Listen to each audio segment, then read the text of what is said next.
Biti ženska, biti toplina in vedrina, biti sočutje in razumevanje, biti trdna kot skala in nežna kot jagnje, biti modra in potrpežljiva, biti zvesta in ljubezniva, biti mirovna posrednica in hkrati duhovna vodnica, biti opora drugim, ko si še sama na tleh, točiti solze na samem, stran od vseh in vsega, vedno in vselej pogumna, strumna in umna ženska. Ženska, vir neizmerne energije, čustev, dobrote, skrivnosti, poguma, ljubezni, miline. Tudi bolečine ob pogledu na krivice, stiske in besedne pritiske. O izzivih sodobnega človeka, moškega in ženske, bo razkrila mati dveh otrok, umetnostna zgodovinarka in profesorica francoščine na Ljutomerski gimnaziji Lidija Kos.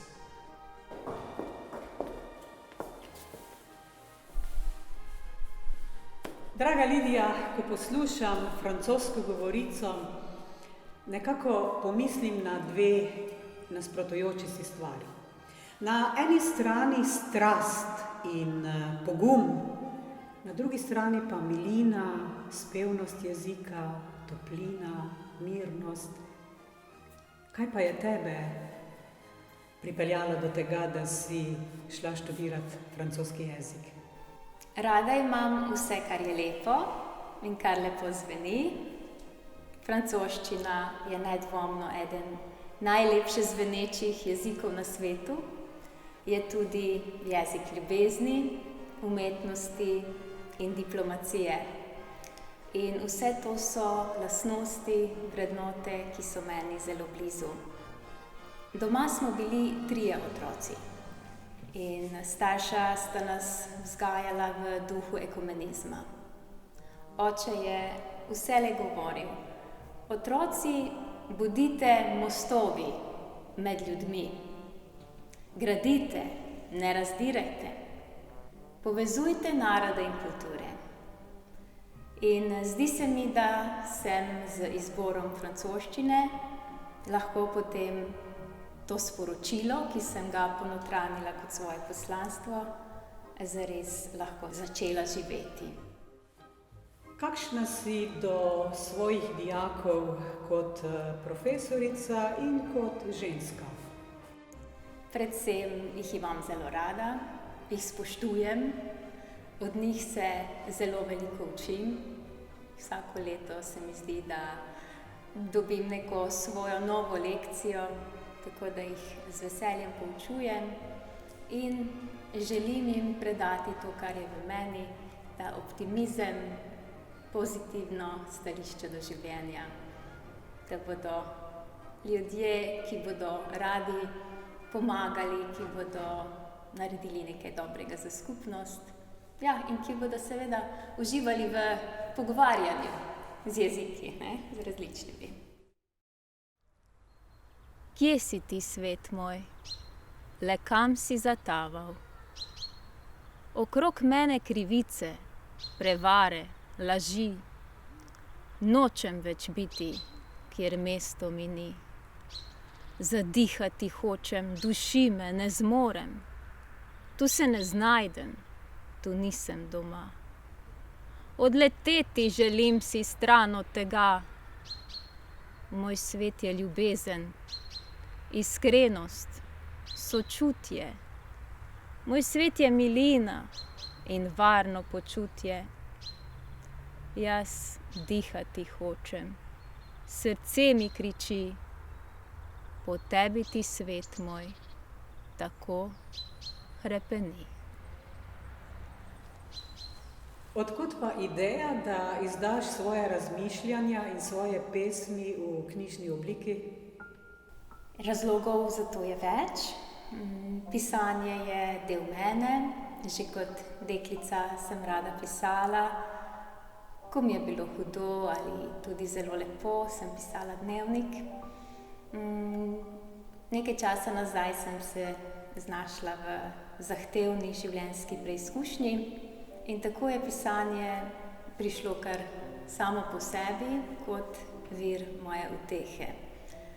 Čez čas sem potem začela svoja razmišljanja deliti med prijatelje, ki so jih z zanimanjem sprejeli in me vzpodbujali, da naj kar pišem. In meni je potem bila tudi vedno večja želja, da bi dala nekaj ljudem, kar bi jim morda lahko prišlo prav v prihodnosti, predvsem odraščajoči mladini, mojima otrokoma, nekdanjim, sedanjim dijakom. Želela sem predati sporočilo upanja, da življenje, ne glede na to, v kako težki situaciji trenutno smo, življenje gre vedno nekako naprej, le na pravi poti moramo ostati in upati, da bo vse dobro. Le kaj mi ta megla reči želi, ko v glavi tako odmeva mi? Pridi, mi pravi, pogumno naprej. Pusta sem, res je, a nisem brez vej. Vejica vsaka popek ima, v njih skrita radost se veselo igra. Novo življenje bo vzklilo, počakaj, le glej, čisto in lepo, kot nikoli doslej. Megla odšla je, tiha in mila, v meni zavedno svojo sled je pustila.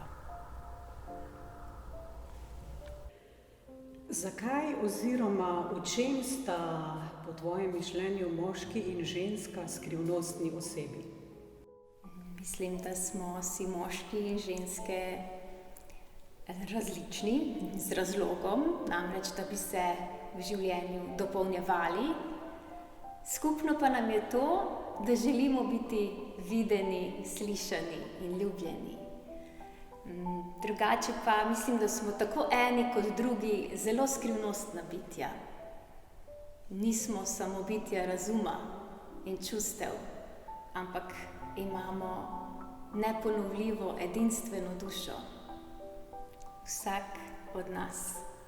In bolj, ko se spuščamo v svoje globine, ko raziskujemo svojo dušo, vidimo, kako skrivnostni smo, kako zanimivi uganka sebi in drugim dan za dnem.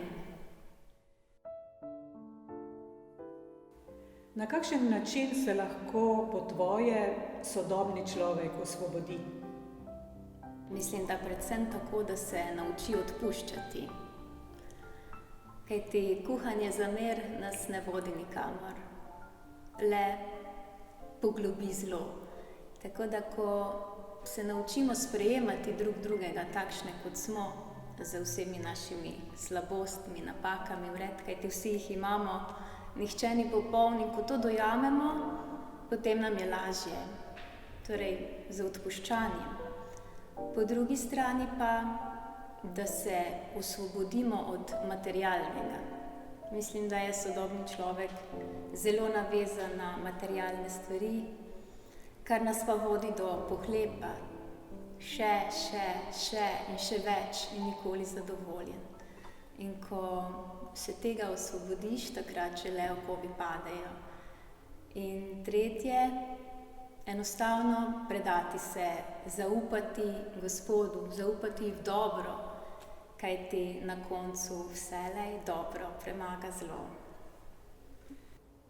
Tvoja druga knjižica je pravkar izšla, nekaj sva že povedali o vsebini, vsega seveda ne bova, ampak vseeno, kaj je rdeča nit vseh razmišljanj?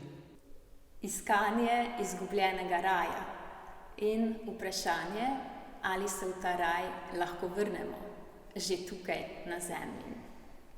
To me je vodilo skozi pisanje te druge knjižice. Vsi upamo, da bo to obdobje epidemije kmalu za nami. in da se bomo spet lahko svobodno družili. Gotovo tudi ti načrtuješ predstavitev tvoje druge knjižice v živo. Na kakšen način? Želela bi organizirati dobrodelni kulturni večer skupaj s svojimi prijatelji, kjer bi potem knjižico v živo predstavili širši javnosti. Knjižica nima cene, lahko jo dobi kdorkoli hoče. Je res moj osebni dar iz srca skupnosti. Bi pa želela zbirati prostovoljne prispevke in potem izkupiček podariti organizacijam, ki pomagajo ženskam v stiski. Narisal nasmeh se mi je na obraz. Ptice so zjutraj žvrgolele na glas. Vznemirljiva pomlad vedno znova pride in z njo novo upanje vsakič rodi se. Razveseljuje me sonce ter rajanje ptic, osvobodilo srce me je spon in meglic. Bil čas je za žalost, za temo in hlad, nastopil zdaj čas je za biti spet mlad. In kakšni so tvoji načrti za prihodnost glede pisanja? Vsi si nekako želimo biti videni, slišani in ljubljeni. In tako je ta želja po pisanju in deliti to med prijatelje v meni. V meni se tudi že porajajo nove zgodbe. Zanima me predvsem, kje je meja tolerance. Seveda, absolutno se strinjam, da moramo biti kolikor se da strpni do vseh, ampak so pa tudi neke meje, verjamem. Tako da to me zanima, to bi rada malo raziskala.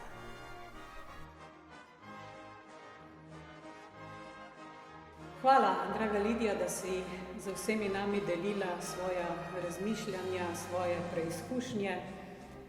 Tako bomo tudi mi gotovo se lažje soočili z izzivi sodobnega časa. Hvala, Mira, za povabilo. Zakaj se človek sploh rodi, če potem tukaj toliko trpi? Ne moreš iz sebe, si, kar si. Pa vendar, v vsakem srcu tiha lučka tli, ki čaka, da nekega dne v polnem sijaju zažari. Prišel bo prišel tisti njen dan, v vseh barvah mavrice in soncem obsijan. Zakaj si tu, ti lučka bo pokazala, ni brez razloga, da je tako dolgo čakala.